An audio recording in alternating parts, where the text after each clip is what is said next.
Leo nataka niiguse mimi in short. Ukisoma Mathayo 26:1, Yesu anawauliza wanafunzi wake, mnajua ya kwamba baada ya siku 2 itakuwa Pasaka? Wewe fungua hiyo Biblia zote zinasema haya.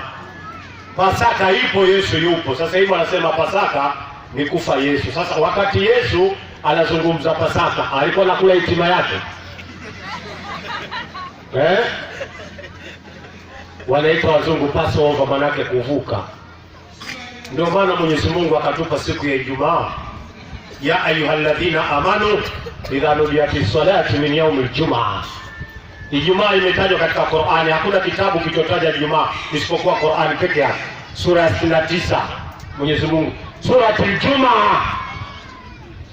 Ndio maana vidume wameibeba leo yote, wamesema ya kwao Ijumaa kuu. Yote leo wametupola, leo sisi tuko Ninawi hapa. Leo hatuna kitu. Ijumaa yote wamechukua wao. Ijumaa kuu hamna kula nyama wala nini, hakuna.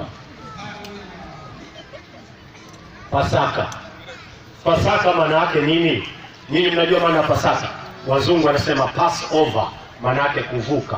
Ni kuwatoa wana wa Israeli Misri kurudi Kanaani. Na Yesu anazaliwa kaikuta hii. Vidume wakatumbukiza. Kafa Yesu, kusulubiwa Yesu msalabani. Wana maneno hawa. Wana balaa kweli hawa. Hata Mungu tena. Hakuna kitabu chochote kinachosema Pasaka ni kufa mtu. Hakuna. Alafu sisi Waislamu, wallahi sisi Waislamu, Muislamu yoyote ambaye haamini kama Nabii Isa ni mtakatifu, yeye huyo si Muislamu. Si Muislamu kabisa. Na ndio maana sisi tunakataa. Qur'ani inakataa. Sura 59 Mwenyezi Mungu anasema wa qaulihim, kwa kusema kwao, inna, hakika yao, katalna, tumemuua Isa bin Maryama, mtume wa Mungu Isa bin Maryam, Jesus of Nazareth. Allah anasema wama kataluhu, Allah anasema hawakumuua. Wama salabuhu, wala hawakumsulubisha. Mwenyezi Mungu anasema alimnyanyua kwake. Hizi ndio habari zilizopo katika vitabu vyote. Haya maneno ndiyo yanasemwa. Na leo hakuna kitabu chochote duniani kinachowakataza leo Ijumaa watu wasile nyama. Hakuna. Ujanja tu. Ujanja. Na siku hii sisi Waislamu kwetu ilikuwa ni siku ambayo ni Ashura, siku ya kufunga. Watu walikuwa wanafunga wengine. Wallahi wa billahi wa tallahi, ukiwa Muislamu, hasa nyinyi kina mama nyinyi na nyinyi kina baba nyinyi, tunawaambia mswali hapa alafu tunakimbiana nyinyi. Tukiadhini hapa wengine mnatukimbia. Wallahi mna hasara kubwa mbele ya Allah. Na ndiyo maana ukiangalia katika taratibu za manabii wote duniani, wote, Adam, Hudul, Saleh, Luti, Ibrahim, Ismail, Yakubu, Zulkifil, Shuaib, Daud, Suleiman, Eliasa, Zakaria, Yahya, Isa na bwana mtume Muhammad. Mtume ndio amekuja kufunga.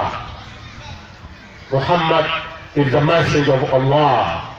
Muhammad is a prophet of Allah.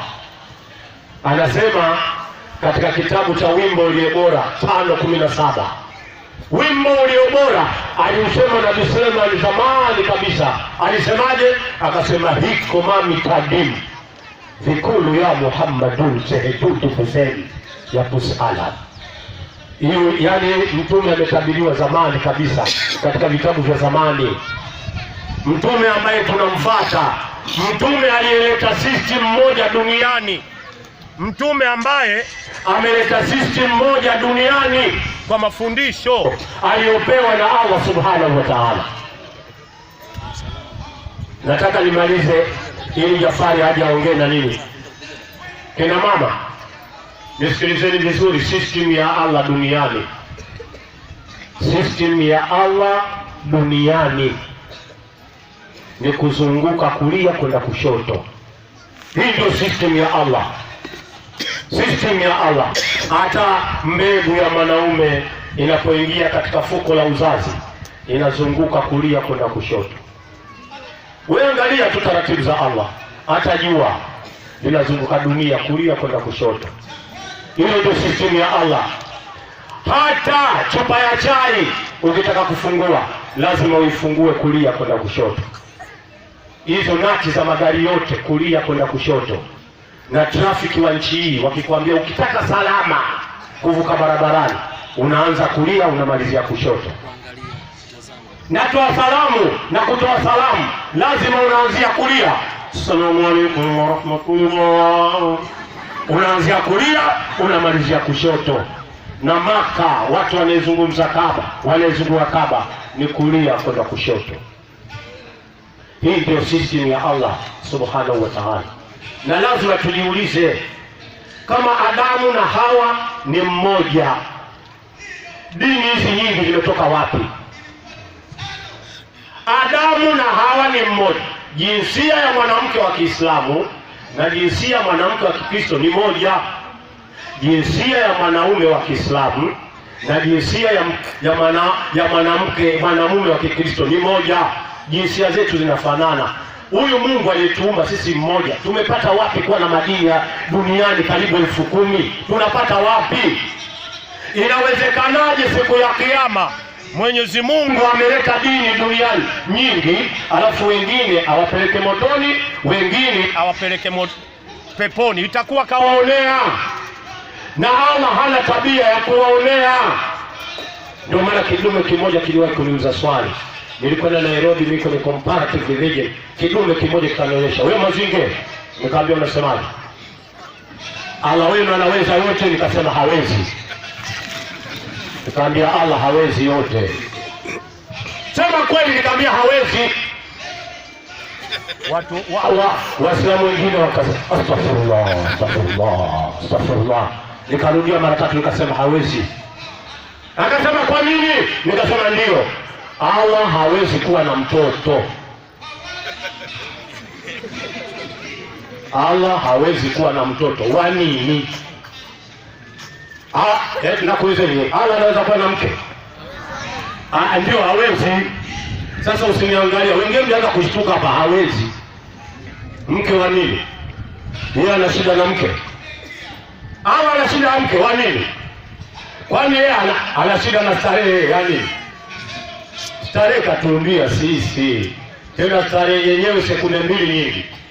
Unakuwa chizi mwenda wazimu. Utaitwa majinga 40. Maana kuna watu wengine wakipelekwa basi dakika 5. Yeye ya nini kwanza?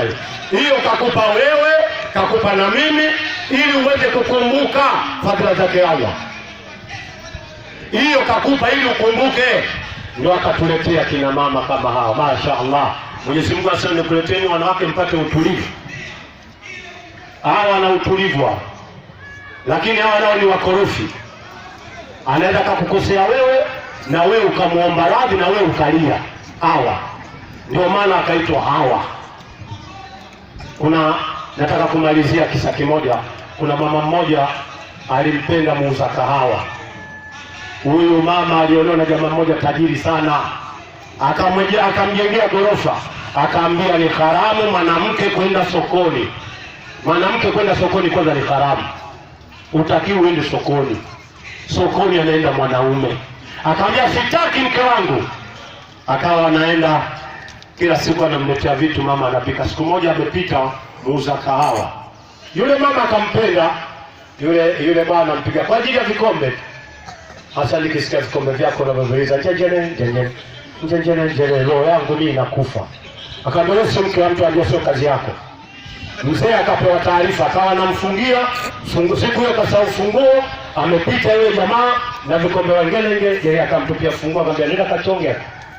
Akachonga, akawa yule jamaa akamrudishia. Mama akawa anatoka, jamaa ana funguo, yeye anatoka. Sasa ilipofika mtaani, taarifa zikaenea. Mzee akaambia, wewe mzee, sikiliza, una taarifa? Akaambia, sina. Mkeo anatembea na fulani.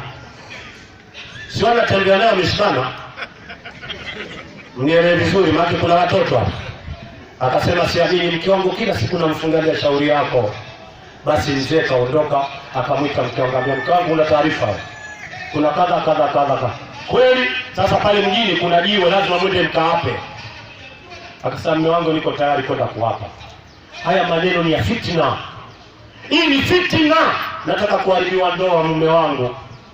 Akajifanya kulialia. Mume akasema, basi tutakwenda kuapa sisi baada ya siku 2. Mama akajiuguza. Sikiliza, nyewe wazee sikilizeni hawa. Sikilizeni hawa na mambo hawa. Akaugua sana. Siku 2 zikapita, mume akawa anasema, sasa mgangu, nataka twende hospitali. Akasema, sikiliza, mimi siwezi kwenda hospitali mpaka utafutie mtu mwenye kukodisha punda. Ndio nitakwenda hospitali, hivi siwezi. Wakati ameondoka, alipopita yule bwana anauza kahawa, akamwambia, sikiliza, taarifa zimevuja, katafute punda, jifanye unakodisha haraka iwezekanavyo kabla mzee hajajua. Siku hiyo anapita na punda wake, mara mzee kamuona, akamwambia, nataka nikamchukue mke wangu mpeleke hospitali. Akasema, niko tayari. Lakini baada ya hapo akitoka hospitali wakaape. Nikwenda pale, mama kateremshwa, kawekwa kwenye punda. Sasa safari inaenda, kwanza lazima aende hospitali. Mama akasema, hapa lazima nifanye mambo yajulikane. Yule mama kirikiri akaanguka, kajifunua nguo tu, kaanguka chini. Vitu vyote viko nje. Akamwambia, mume wangu, nishapona. Nataka twende tukaape. Naambia, niko tayari man. Yaani nishapona kabisa, twende tukaape. Akafika kwenye jiwe, ambia, hapa. Akasema, wallahi wa billah, hakuna mtu yoyote aliona uchi wangu isipokuwa mume wangu na anayekodisha punda. Wanafanya mabalaa. Ambia, rudia. Akasema, wallahi wa billahi wa ta'ala, hakuna mtu yoyote isipokuwa hao wawili tu, mume wangu na mkodishaji punda. Basi mume akasema, kweli hujafanya lolote kweli. Sasa mawazo yake yule mume akaana, sasa pale kaanguka uchi, basi pale sio wamemuona wawili. Akaambia, basi mke wangu, nimekusamehe kweli. Dunia hii na fitna, na kuanzia leo nimekusamehe. Inna lillahi. Na ndiyo maana Mwenyezi Mungu akasema, wanawake wana vitimbwi, wana vituko. Hawa wana vituko, wanaweza kalea mtoto hawa ukajua wako, kumbe sio hawa. Ukasomesha wewe mpaka sekondari, hii kuchekua hii, mtoto wa nani? Muache. Utakuja kukuta mtoto umemsomesha, kumbe mtoto wa jirani yako. Hawa ndio wanajua. Kina mama kweli au sio kweli? Umewasikia Nyie kina baba umewasikia hao?